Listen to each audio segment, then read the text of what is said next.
예수님 그의 희생 기억할 때 자기 몸 버려 죽으신 주 나 항상 생명 주신 그네를 마음에 새겨 봅니다.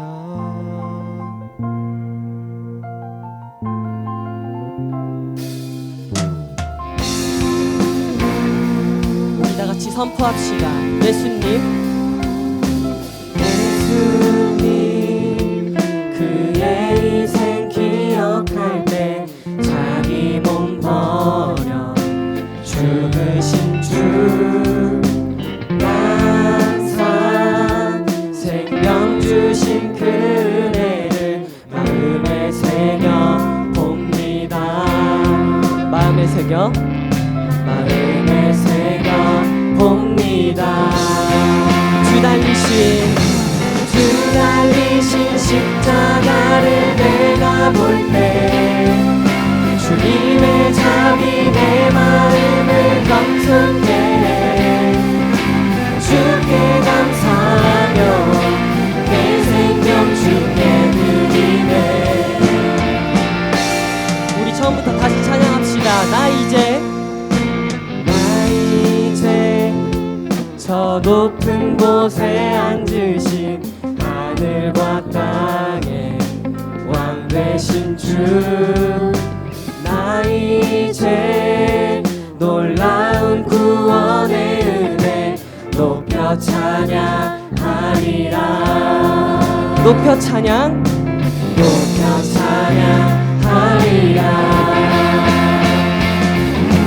주 달리신 십자가를 내가 볼 때 주님의 잠이 내 마음을 경속해 주께 감사하며 내 생명 주께 드리네. 우리 다시 한번 고백합시다. 주 달리신 십자가를 내가 볼 때 주님의 잠이 내 마음을 경속해 주께 감사하며 내 생명 주께 드리네.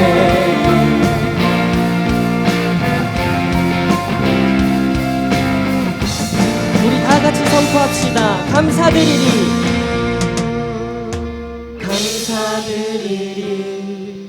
주의 십자가 나의 친구 되신 주 감사드리리.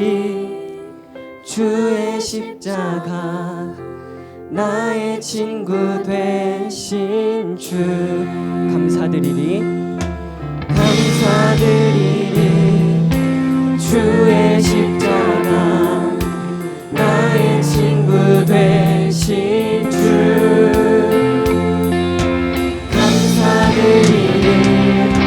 주의 십자가 나의 친구 되신 주 달리신 십자가를 내가 볼 때 주님의 잠이 내 마음을 감속해 주께 감사하며 내 생명 주께 드리네. 우리 다시 한번 선포합시다. 주 달리신 십자가를 내가 볼 때 주님의 잠이 내 마음을 감속해 주께 감사하며 내 생명 주께 드리네.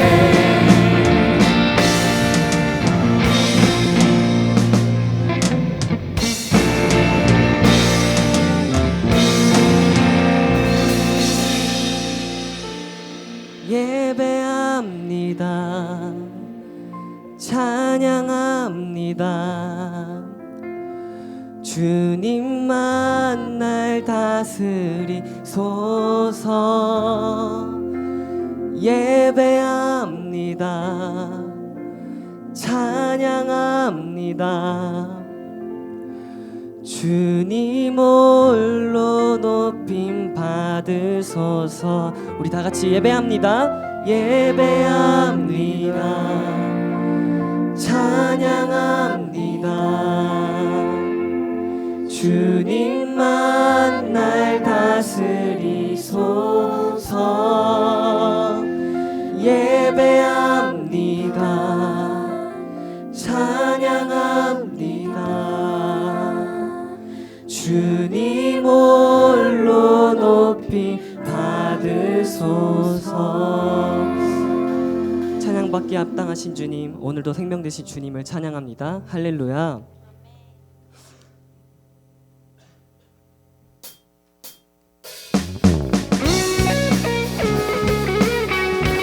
우리 이 시간 괜찮으신 분들은 일어나서 찬양 드리기를 원합니다. 우리 죄 속에서 우리를 구원하시기 위해 우리 마음 가운데 찾아오신, 무너진 우리 마음 가운데 손잡아 오늘 예배 가운데 함께 있으신 우리 주님을 기대하는 마음으로 우리 다같이 경배하며 찬양합시다. 우린 주를 만나고 새로운 삶을 시작했네. 모든 것을 할 수 있을 거라고 자신감으로 가득 설레는 마음만으로 넘어지고 일어나 기도해. 오랜 시간 서서히 차오르는 믿음은 그 걸음을 재촉하지 않고 이전과 다른 삶의 무게로 한 발 한 발 힘을 주며 걸어가게 하는 신비가 있네. 오늘 수많은 문제와 고통이 우리 애워싸고 시기하지만 주를 향한 노래는 멈출 수 없어. 할렐루야 소리쳐요. 우린 주를 만나고 새로운 삶을 시작했네. 모든 것을 할 수 있을 거라고 자신감으로 가득 설레는 마음만으로 넘어지고 일어나 기도해. 오랜 시간 서서히 차오르는 믿음은 그 걸음을 재촉하지 않고 이전과 다른 삶의 무게로 한 발 한 발 힘을 주며 걸어가게 하는 신비가 있네. 오늘 수많은 문제와 고통이 우리 애워싸고 시기하지만 주를 향한 노래는 멈출 수 없어. 할렐루야 소리쳐요. 여기 수없는 유혹과 시험이 우릴 넘어뜨려 비웃었지만 주가 주신 은혜는 멈추지 않아. 할렐루야 노래해요. 그가 오시는 날까지 그가 부르시는 때까지 끝나지 않은 무거운 질문을 지고 그날의 모든 것들에 의심이 사라질 때면 우리의 모든 시간이 아름답게 그가 오시는 날까지 그가 부르시는 때까지 끝나지 않은 무거운 질문을 지고 그날의 모든 것들에 의심이 사라질 때면 변하지 않는 사랑의 품에. 할렐루야! 우리는 주님의 그 영원한 십자가 사랑 안에서 구원받았습니다. 할렐루야!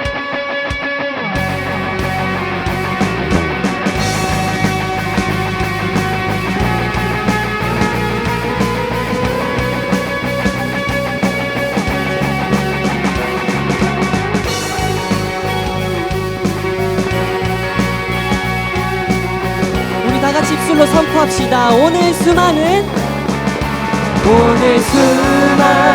문제와 고통이 우린 애워싸고 시기하지만 주를 향한 노래는 멈출 수 없어. 할렐루야 소리쳐요. 여기 수없는 유혹과 시험이 우릴 넘어뜨려 비웃었지만 주가 주신 은혜는 멈추지 않아. 할렐루야 노래해요. 여기 수없는 유혹과 시험이 우리 넘어뜨려 비웃었지만 주가 주신 은혜는 멈추지 않아. 할렐루야 노래해요. 할렐루야. 주님의 사랑은 멈추지 않습니다. 그 가운데서 주님 한 분만을 보며 찬양합니다. 우리 생명 되신 우리 찬양 되신 주님께 영광의 박수를 돌립시다. 아멘.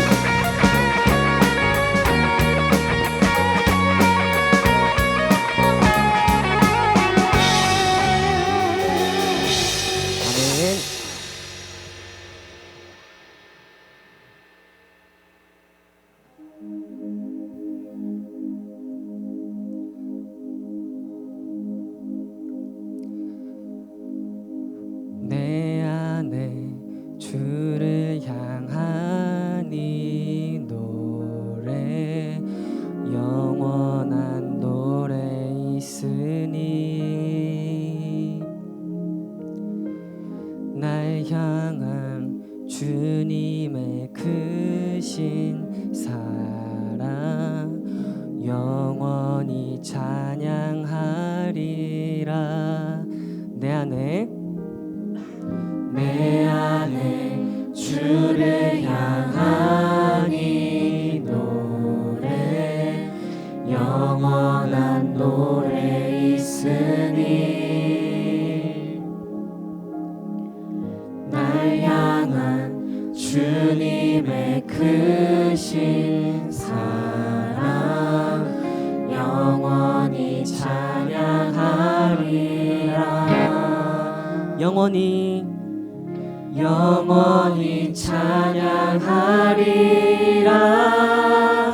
아름다우신 오 놀라우신 영원할 수 없는 사랑 오 위대하신 하나님의 사랑 영원히 찬양하리. 우리 처음부터 다시 고백하겠습니다. 십자가 그 사랑 찬양하리. 십자가 그 사랑 찬양하리. 날 구원하신 그 사랑 내 삶을 드려 찬양하리라. 놀라우신 주의 사랑 영원히 찬양하리라. 영원히 찬양하리라.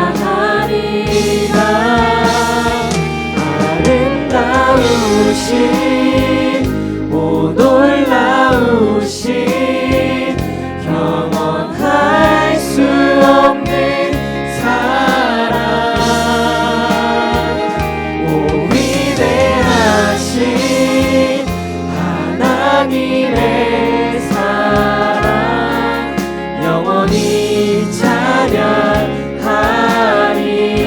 아름다우신 오 놀라우신 영원할 수 없는 사랑 오 위대하신 하나님의 사랑 영원히 찬양하리. 우리 두 손 높여 찬양합시다. 주와 같은 분 없네.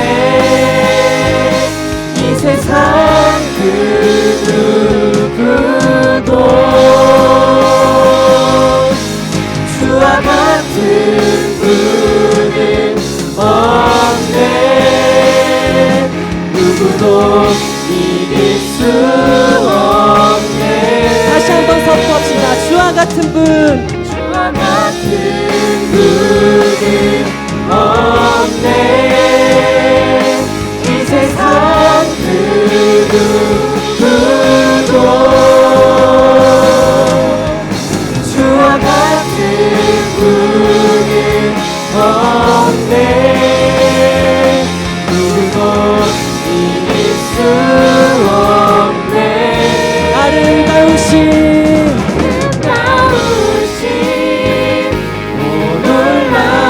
놀라우신 영원할 수 없는 사랑. 오 위대하신 하나님의 사랑 영원히 찬양하리. 아름다우신 오 놀라우신 영원할 수 없는 사랑. 오 위대하신 하나님의 사랑 영원히 찬양하리. 우리 입술로 선포합시다. 위대하신 주, 하신 주 찬양의 위대하신 주 모두 알게 되리라. 위대하신 주 위대하신 주, 하신 주 찬양의 위대하신 주 모두 알게 되리라. 위대하신 주 우리 목소리 높여 찬양합시다. 모든 이름 위에 모든 이름 위에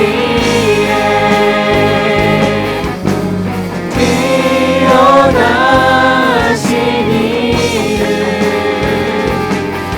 다 찬양해. 위대하신 주 다시 한번 선포합시다. 모든 이름 위에 모든 이름 위에 뛰어나신 이름 다 찬양해. 위대하신 주 위대하신 주,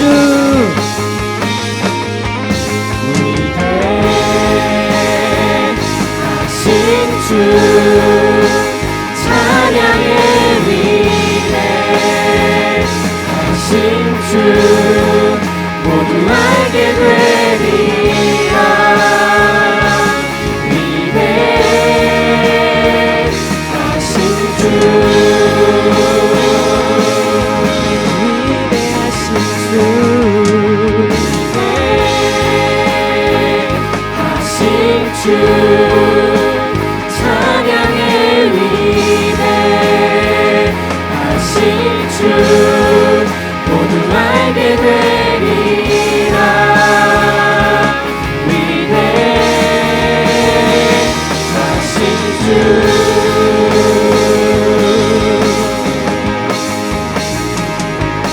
우리 이 시간 우리 위대하신 주님께 우리 지난 모습들을 고백하며 기도드리겠습니다. 우리 죄로 인하여 십자가에 못 박혀 돌아가신 우리 예수님을 아버지 우리가 기억하고 그 모습을 닮아갈 수 있도록 아버지 우리가 죄 속에서 구원해 주시옵소서. 우리를 죄 속에서 꺼내 주시옵소서. 우리 이 기도 제목으로 다 같이 주님 이름 한번 외치고 기도하겠습니다. 주여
하나님 감사합니다. 오늘도 우리를 이 예배의 자리에 불러주시니 감사합니다. 지난 한 주 동안 세상 속에서 삶을 살아내느라 하나님을 잊고 산 적이 너무 많았습니다. 지난 예배 때 구별되어 살아가겠노라 결단했지만 다시 넘어졌습니다. 이 시간 그러한 우리를 모두 긍휼히 여겨주시고 우리의 삶을 용서해 주세요. 하나님, 예배를 위해 섬기는 이들을 위해 기도합니다. 리더들의 기도와 섬김을 알아주시고 그들의 마음과 시선이 사람에게 집중되는 것이 아니라 한 명 한 명 그 안에 성령님을 바라볼 수 있도록 도와주세요. 그리고 찬양팀을 위해 기도합니다. 먼저 나와서 준비하는 시간부터 은혜 받게 하시고 찬양의 자리가 소진되는 자리가 아닌 오히려 더 은혜를 많이 받는 자리임을 매 순간 누릴 수 있게 도와주세요. 그리고 부장 집사님과 목사님을 위해 기도합니다. 늘 사랑과 기도로 청년부를 섬겨주신 손길들을 기억해 주시고 배로 은혜와 복을 주시고 영육 간의 강건함을 허락해 주세요. 그리고 직장과 가정 가운데도 함께해 주셔서 늘 하나님의 평안이 가득하길 도와주세요. 작은 섬김조차도 작게 여기시지 않으시는 하나님, 남들이 알아주지 않아도 섬기는 이들의 작은 손길조차 기억하여 주세요. 이 시간 이후 말씀 시간을 두고 기도합니다. 목사님에게는 말씀의 능력을 주시고 우리에게는 듣는 귀와 열린 마음을 허락해 주셔서 말씀이 마음에 와닿게 하시고 우리가 위로받을 수 있도록 함께해 주세요. 우리를 너무나 사랑하셔서 우리에게 선물처럼 찾아오신 예수님 사랑을 마음껏 누리게 도와주세요. 그래서 다시 한 주간 삶을 살아갈 때에는 넘어질지라도 다시 일어날 힘이 될 수 있도록 말씀 가운데 함께해 주세요. 이후에 셀모임 시간에도 함께하여 주시고 솔직하게 나눌 수 있는 열린 마음과 다른 이들의 나눔을 들을 수 있는 길을 각자에게 허락해 주세요.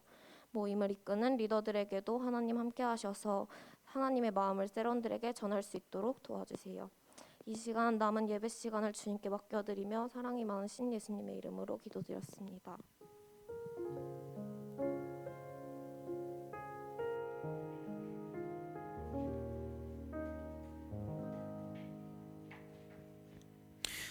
우리 같이 말씀 보도록 하겠습니다. 히브리서 2장 14절에서 18절까지 말씀입니다. 히브리서 2장 14절에서 18절까지 제가 한 절, 여러분들이 한 절 우리 이렇게 교독해서 보고 마지막 절은 같이 한 목소리로 읽도록 하겠습니다.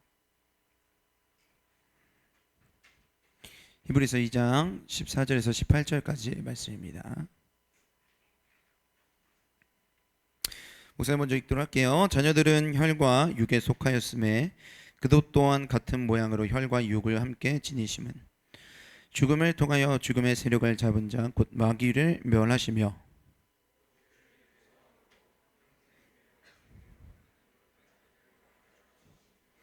이는 확실히 천사들을 붙들어 주려 하심이 아니요 오직 아브라함의 자손을 붙들어 주려 하심이라.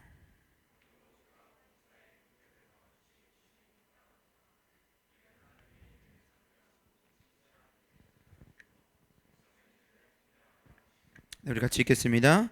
그가 시험을 받아 고난을 당하셨은즉 시험을 받는 자들을 능히 도우실 수 있느니라. 아멘. 자, 옆에 있는 사람들과 이렇게 한 번씩 인사합시다. 부활주일이죠? 네, 이렇게 인사할게요. 예수님 부활하셨습니다. 이렇게 인사할까요? 예수님 부활하셨습니다. 네, 네. 반대편에 있는 사람, 앞뒤에 있는 사람 한 번 더 인사합시다. 예수님 부활하셨습니다. 예수님 부활하셨습니다. 네.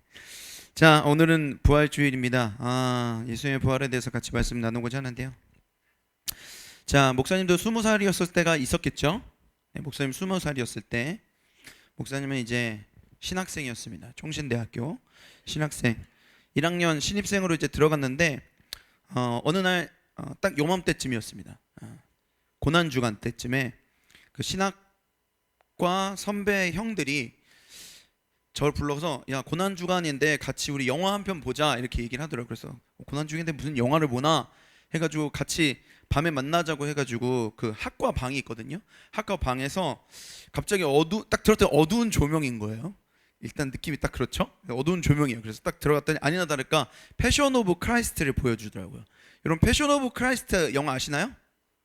네, 패션 오브 크라이스트 목사님이요. 처음으로 예수님의 역사적인 죽음을 화면으로 목격했어요. 그래서 너무 그게 충격적이었었습니다. 네. 살짝 장면 보여주면 이런 느낌이에요. 예수님이 쇠조각으로 만들어진 채찍에 예수님의 그 몸의 가죽이 찢겨지는, 살가죽이 찢겨지고 온몸을 부들부들 거리면서 십자가를 짊어지고 있는 그 모습. 목사님이 20살에 진짜 충격을 먹었습니다. 이거 보고서. 근데 목사님이 이거 보고서 네 됐어요. 다시 안 보여주셔도 됩니다. 네. 그때 목사님이요 약간 그 신앙의 상태가 좋지 않았어요. 살짝 방황 중이었습니다. 조금 많이 방황 중이었어요. 그때 목사님은 이제 무신론자였거든요. 네, 종신대 신학과로 있는데 잠깐 1년 정도 무신론자로 살았었어요. 이상한 사람이죠. 그런데 이제 선배님이 나한테 같이 이제 고난 주간이니까 영화 보자 하고 갑자기 이런 화면을 보여주니까 목사님이 마음이 어떻게 했어요? 주여 하면서 이렇게 울었을까요? 목사님 너무 거북스럽더라고요. 너무 거북스러워서 이거 뭐 어떡하지? 근데 막 같이 보고 있는 선배 형들은 막 오열을 하면서 오열을 하면서 막 가슴을 치면서 막 보고 있는 거예요. 그래서 뭐지 이게? 이게 도대체 무슨 모습이지?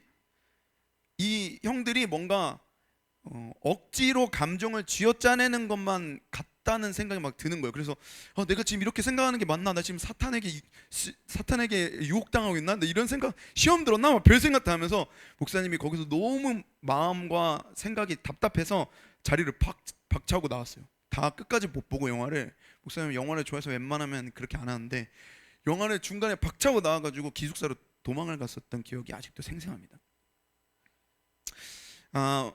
여러분한테 십자가는 어떻게 다가오십니까? 여러분에게 물어보고 싶습니다. 여러분에게는 십자가가 어떤 이미지입니까? 십자가 하면 어떤 단어가 떠오르시나요? 십자가. 네.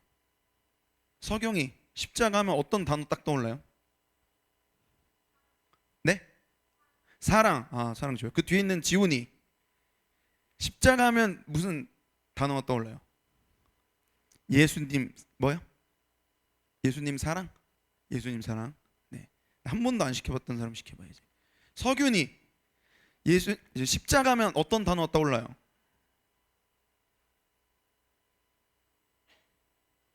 예수님의 피.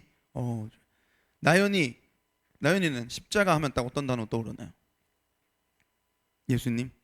강한이는 뭐라고요? 교회. 십자가 하면 교회. 직관적이네요. 십자가가 교회에 다 달려 있으니까. 그렇죠? 각자가 십자가 하면 딱 떠오르는 게 다 아마 다를 것 같은데 목사님은 뭔가 이 십자가 하면 좀 부담스러운 마음이 있었던 것 같습니다. 뭔가 십자가를 생각하면 내가 눈물을 쥐어짜내야 할 것 같고 뭔가 억지로 복종해야 될 것 같고 아니면은 십자가를 보다 보면은 뭔가 내가 이제 선교사로 헌신해야 될 것 같은, 뭔가 어디로 나가야 될 것 같은, 나를 다 포기해야 될 것 같은 이런 생각들이 들었었던 거죠. 근데 여러분 사실 십자가는 감성팔이가 아닙니다. 십자가는 감성팔이가 아니에요. 그런데 여러분 반대로 완전히 반대편에서 예전에는 내가 십자가를 보면 눈물이 났는데 지금 아무런 감정도 느껴지지 않는 사람도 있을 수 있어요. 십자가 했는데 이제 몸이 건조한 장식품인 거예요. 귀걸이, 목걸이 늘 차고 다니는데 아무런 감정이 안 들어요. 그럼 그것도 문제가 있는 거겠죠. 여러분 십자가를 했을 때 지나친 감성팔이라는 것도 잘못이겠지만 십자가를 생각했을 때 아무런 감정이 들지 않는 그냥 몸이 건조한 장식품처럼 생각한다면 이 둘 다 문제가 있을 겁니다. 여러분에게는 십자가가 무엇입니까? 오늘 예수님은 우리에게 십자가 밑에서 두 가지를 확실하게 가르쳐 주십니다. 그리고 우리에게 십자가 밑으로 오라고 이야기를 하고 계세요. 오늘 이 두 가지를 배우고 여러분이 생각하는 십자가에 대한 편견과 십자가에 대한 여러분의 생각이 좀 변화되어질 수 있었으면 좋겠습니다. 자, 먼저 첫 번째, 예수님 십자가에서 우리에게 가르쳐 주시는 것은 뭐라 써 있죠? 뭐라 써 있습니까? 속량. 17절 말씀을 같이 한번 읽어보도록 하겠습니다. 17절 말씀 우리 한 목소리로 읽어볼까요? 시작. 그러므로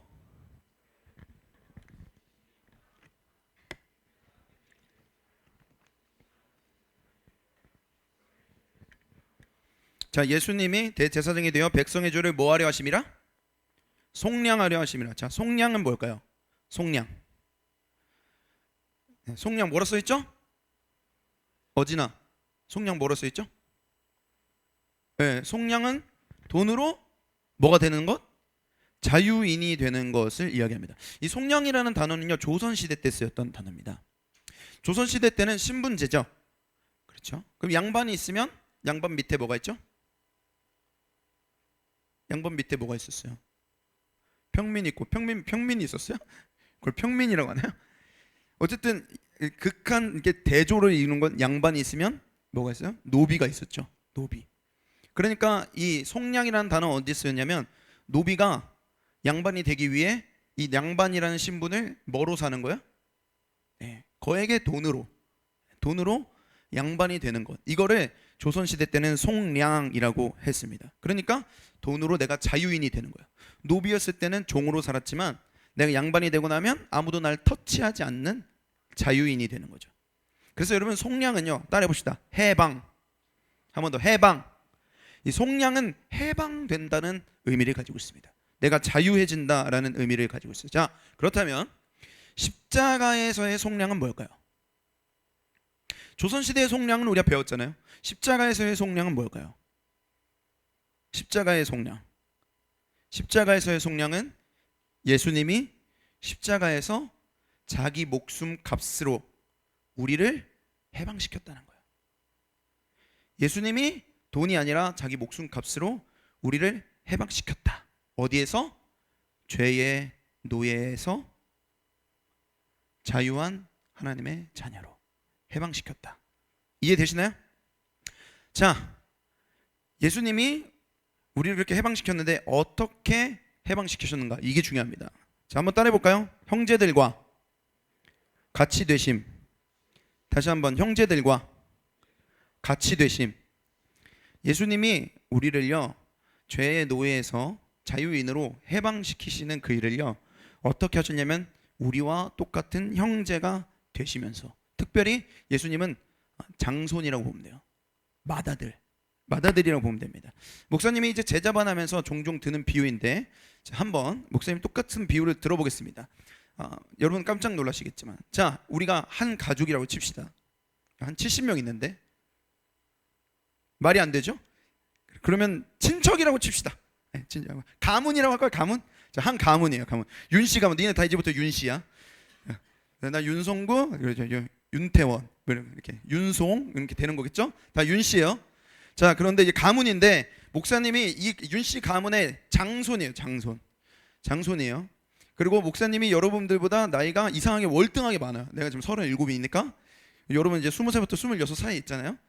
자, 근데 이 가문에서 우리 가문이 좀 잘 나가는 가문이었었어요. 그래가지고 우리 이제 아버지가 뭔가 이제 사업을 하셨었는데 한 200억짜리 사업을 하고 계시다가 갑자기 이 IMF로 맞아가지고 IMF 아니? 근데 너무 어쨌든 부도가 났어. 부도가 나서 갑자기 가게가 기울었어요. 예.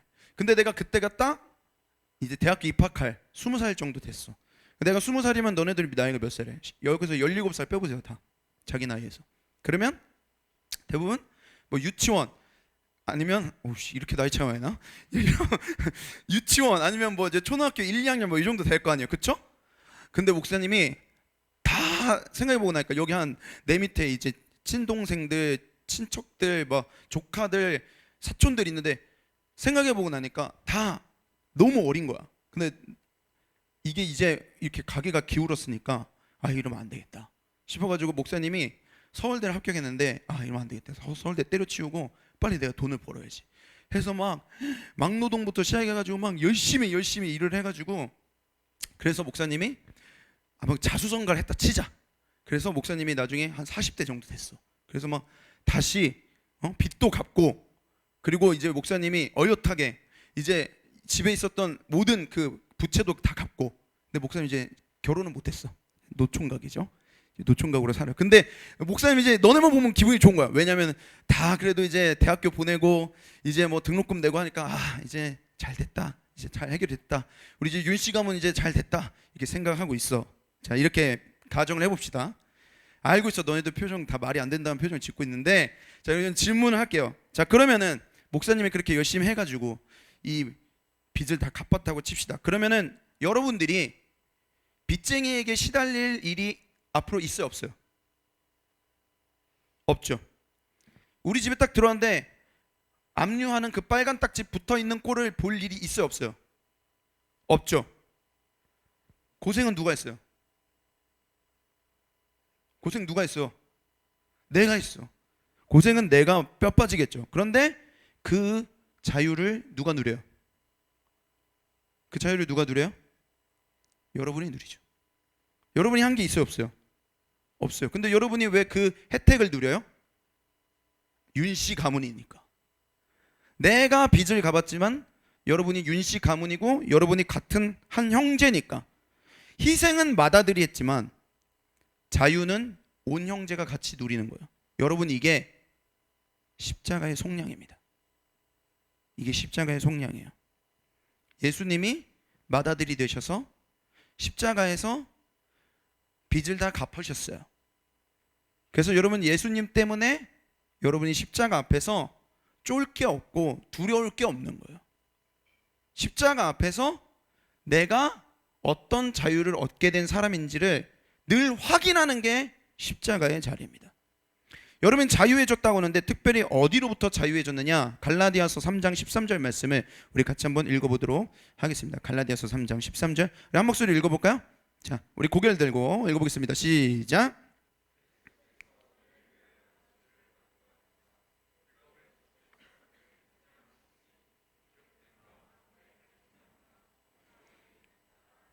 자, 여기서도 속량했다라고 이야기하는데 따라해봅시다. 저주로부터 자유. 저주로부터 자유해졌다라는 뜻이 여기서 말하는 속량이에요. 자, 목사님이 얘기하고 싶은 건요, 십자가는 예수님이요, 십자가를 짊어지신 건 단순히 여러분들의 죄만이 아니에요. 여러분이 받아야 하는 저주도 짊어지셨어요. 예수님이 십자가를 지실 때 여러분의 죄만 짊어진 게 아니라 죄로 인한 부작용, 죄로 인해서 내가 왜곡되고 변질된 나의 상태, 깨져버린 관계, 마음의 병, 이 모든 걸 다 짊어진 게 그게 십자가예요. 그래서 우리는 십자가를 생각할 때 십자가 밑에서 우리가 어떤 자유를 얻었는지를 생각해 볼 수 있었으면 좋겠습니다. 목사님, 말이 어렵습니다. 제 얘기를 하나 해드릴게요. 제 목사님이 중학교 때 왕따를 당했다고 했었죠. 목사님이 중학교 때 왕따를 당할 때 목사님은 이런 생각을 했어요. 나는 저주받았다, 이런 생각을 했어요. 나는 내 인생 저주받았다. 그리고 다 내 잘못이라고 생각하면서 살았어요. 쟤네들이 나를 때리고 쟤네들이 나를 못 살게 구는 게 내가 잘못했기 때문에 나는 그렇게 마저도 싸다라고 스스로를 저주하면서 살았었던 것 같아요. 그런데 십자가에서 목사님을 만나 주셨던 예수님은 아니라고 하시더라고요. 아니야, 성구야, 그거 아니야. 그거 네 잘못 아니야. 누가 너의 인생을 저주받았다고 해? 성구야, 그거 아니야. 내가 십자가에서 너의 모든 저주를 짊어지고 죽었어.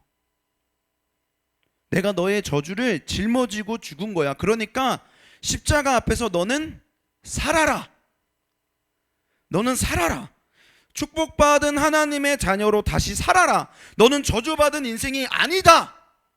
그걸 목사님이 깨닫게 됐을 때 비로소 목사님 다시 살고 싶어졌어요. 이게 십자가입니다.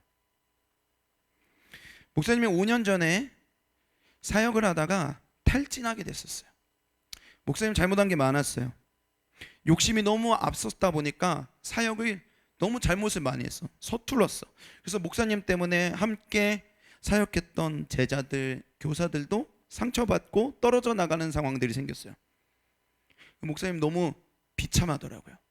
4년 동안 열심히 사역했는데 그 결과물이 누군가 상처를 받고 서로를 미워하고 아픔만 남았다라고 생각하니까 이런 생각이 들더라고요. 아, 나는 실패했구나.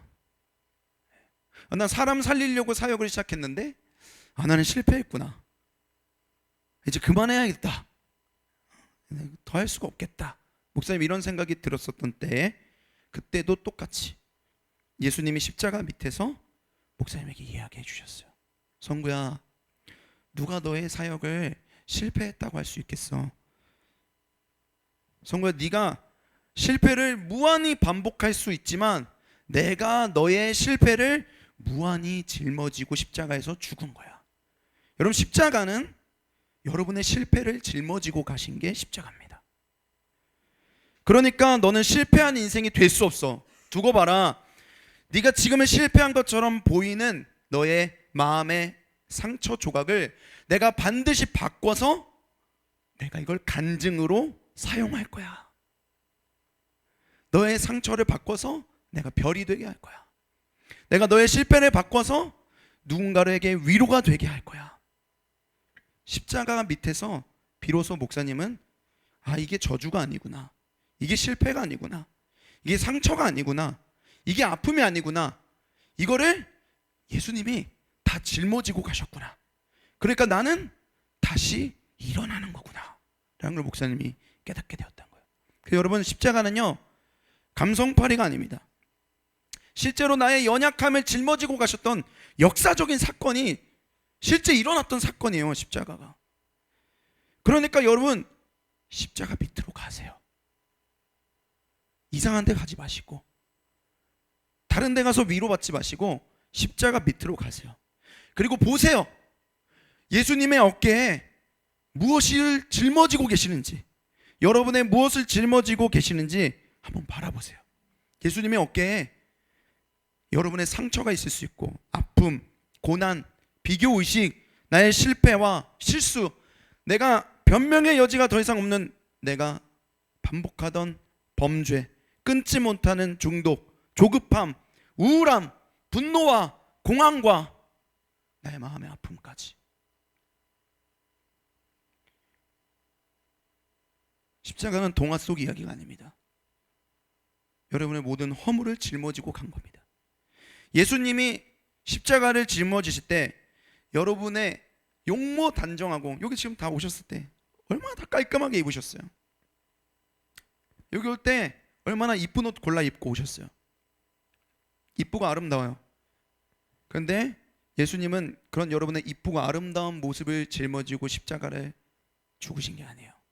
예수님이 죽으신 진짜 모습은 여러분의 가장 찌질한 모습이에요.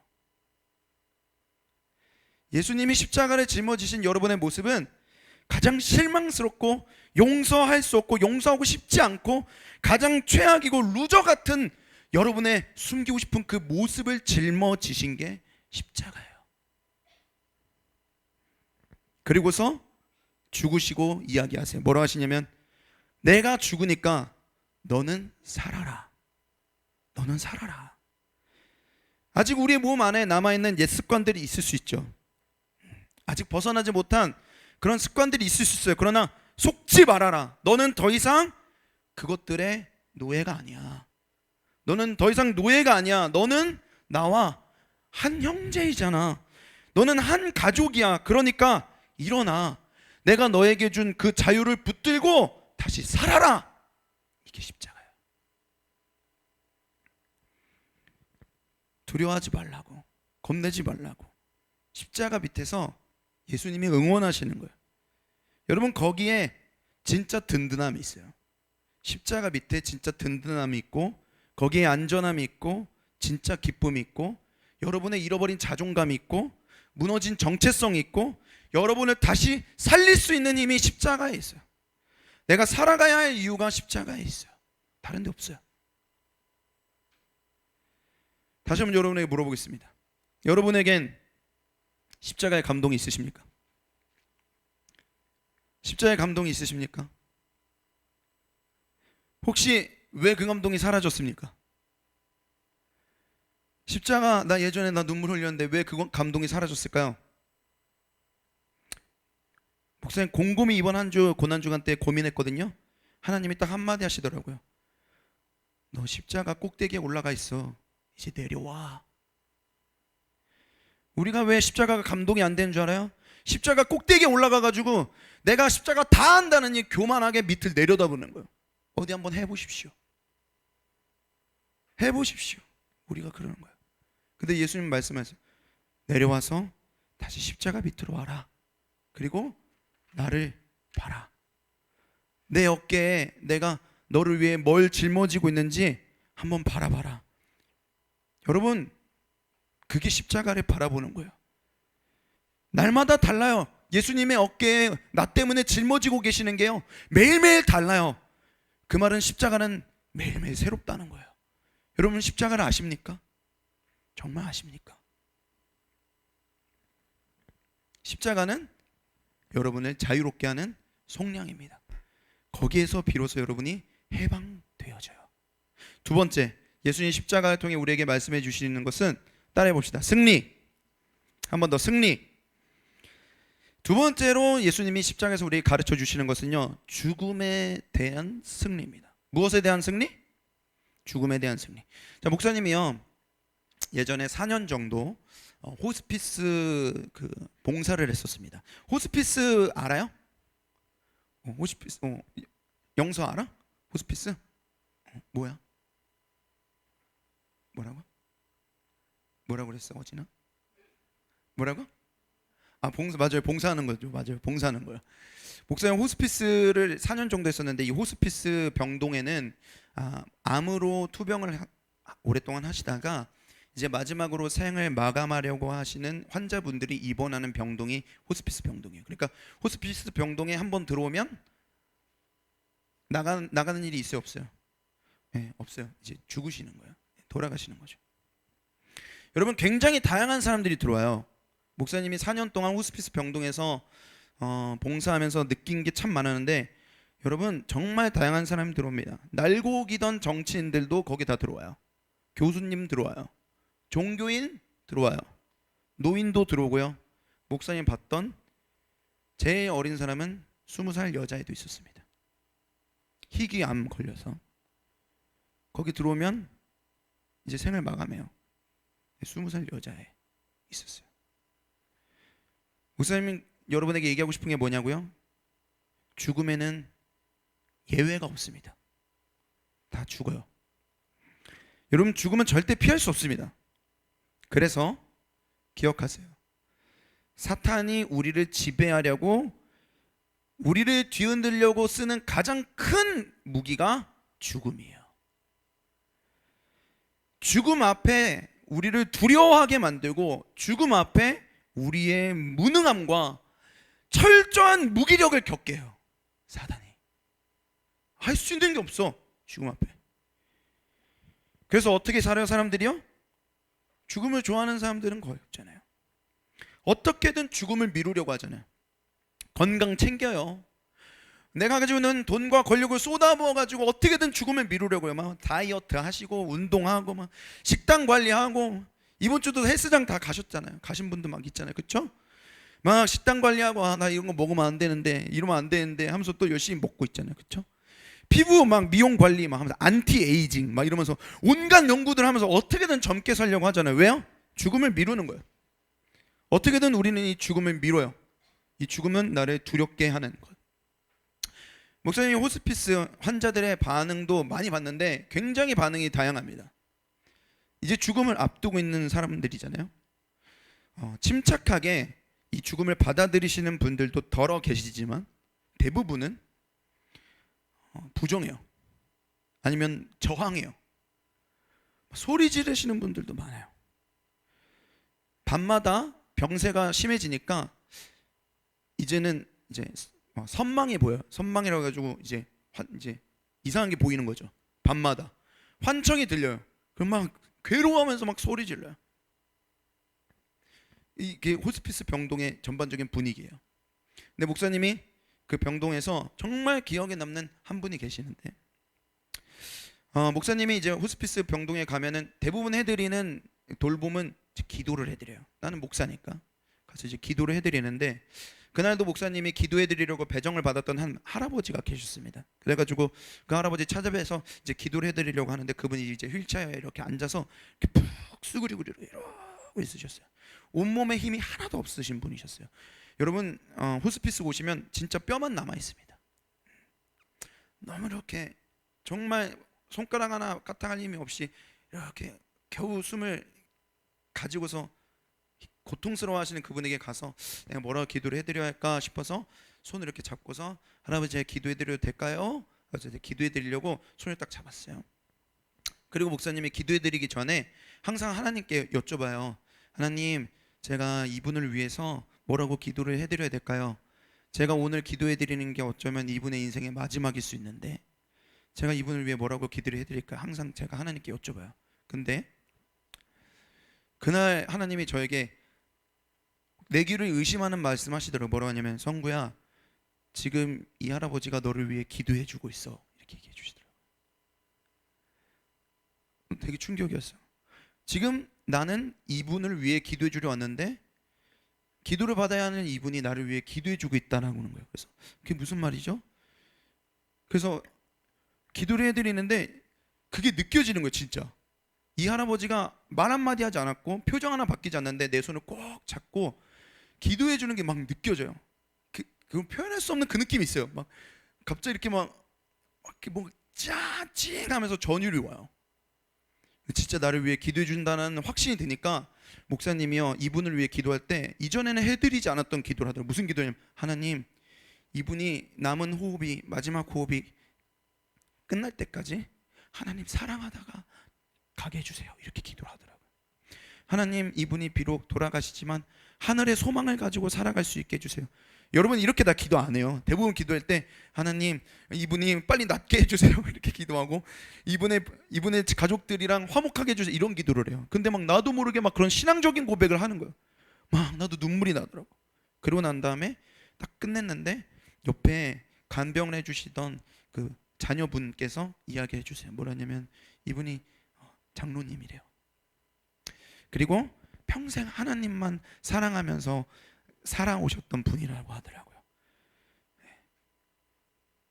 목사님 정말 많은 생각을 했어요.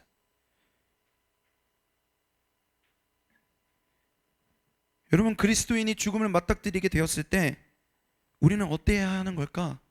라는 생각을 목사님 그때 정말 많이 했던 것 같습니다. 팀 켈러 목사님 되게 존경하는데 그분은요 이렇게 이야기를 합니다. 자, 그분이 부활을 입다라는 책에서 하셨던 말인데요, 우리 이 문장을 같이 한번 읽어보도록 하겠습니다. 읽어보겠습니다. 시작. 죽음은 한때 우리의 숨통을 끊어 놓을 힘이 있었으나 우리를 하나님의 땅에 심어 비범한 존재로 피어나게 하는 것뿐이다. 이게 크리스천의 죽음을 향한 선포입니다. 맞습니다, 여러분. 우리도 다 죽습니다. 우리는 연약한 육체를 옷 입고 있었어요. 이 땅을 사는 동안 꼭 한 번은 죽어야 합니다. 죽음을 경험하게 됩니다. 그래서요, 사랑하는 이를 떠나보내는 슬픔이 우리에게도 있습니다. 생명을 상실하는 아픔을 가질 수 있습니다. 사랑하는 사람 떠나본 사람은 알아요. 그건 신앙이 있든 없든 너무나 슬픕니다. 그 사람을 떠나보내는 것에 대한 두려움도 있습니다. 그리스도인도요, 두려울 수 있어요. 슬플 수 있어요. 아플 수 있어요. 그게 없다는 게 아닙니다. 그런데 그리스도인은 곧 그 슬픔을 넘습니다. 그 두려움 너머를 봅니다. 아픔 그 다음에 세상이 이해할 수 없는 소망을 품습니다. 왜냐하면 그리스도인에게 죽음은 끝이 아니니까. 그리스도인에게 죽음은 하나님의 나라에서의 또 다른 시작이라는 것을 소망하고 있으니까. 아마 그 장로님이 그러지 않으셨을까요? 비록 내 몸에는 손가락 하나 까딱할 힘이 없으시지만 이 장로님의 영혼은 그 소망으로 충만해 계시는 거예요. 그래서 오히려 나를 위해 기도해 주시는 거예요.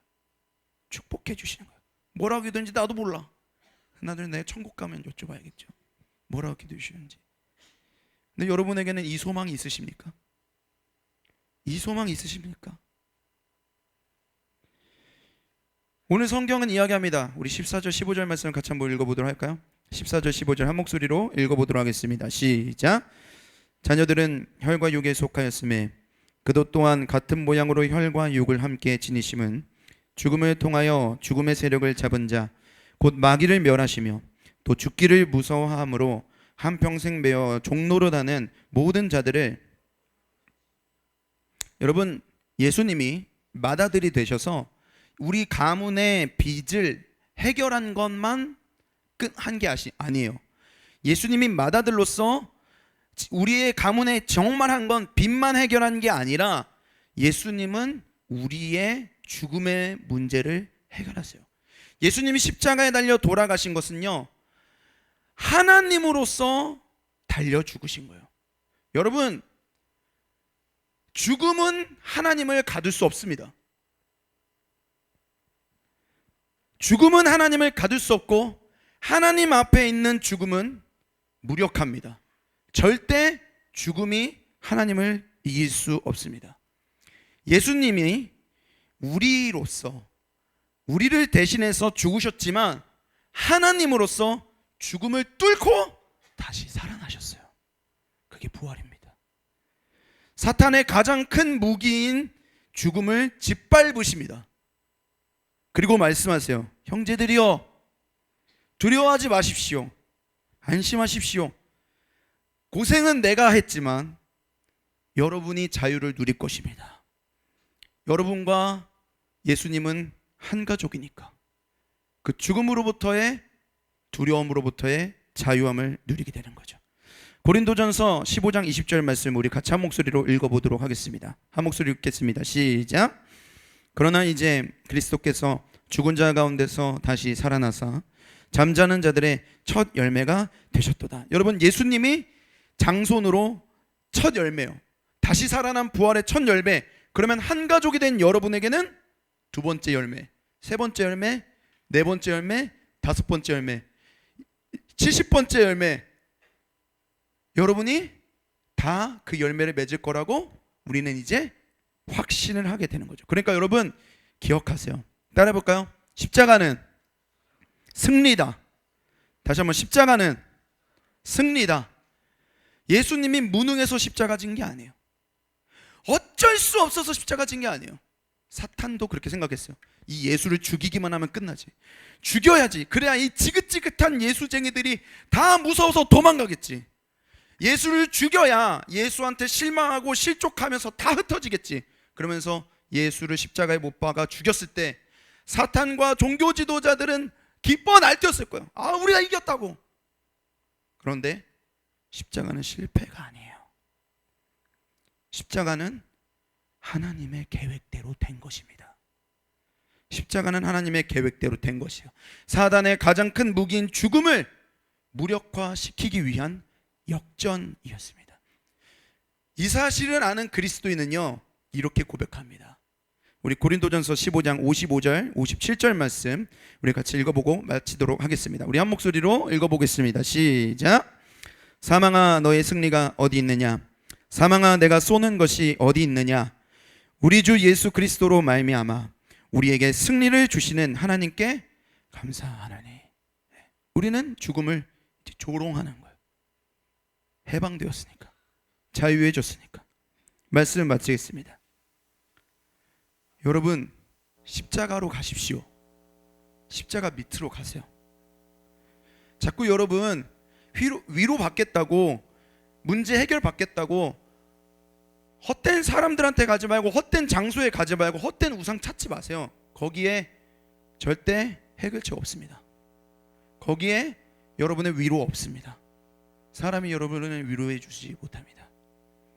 십자가 밑으로 가십시오. 거기에 잃어버린 여러분의 정체성이 있습니다. 무너져버린 여러분의 자존감이 있습니다. 거기에 여러분을 기다리는 하나님이 계세요. 거기가 여러분의 안식처고, 거기가 여러분의 피난처입니다. 거기에서 여러분이 다시 자유해져요. 여러분을 억누르고 있었던 그것을 예수님이 짊어지고 가셨다는 걸 깨달으면서, 예수님의 어깨에 무거운 짐에 무엇을 짊어지고 계셨는지 알게 되면서 여러분이 자유해집니다. 십자가로 나아가는 한 주를 살아가시는 여러분 되시기를 주님의 이름으로 간절히 축원합니다. 함께 이 찬양 주님께 올려드리고 함께 기도하며 나아갑시다.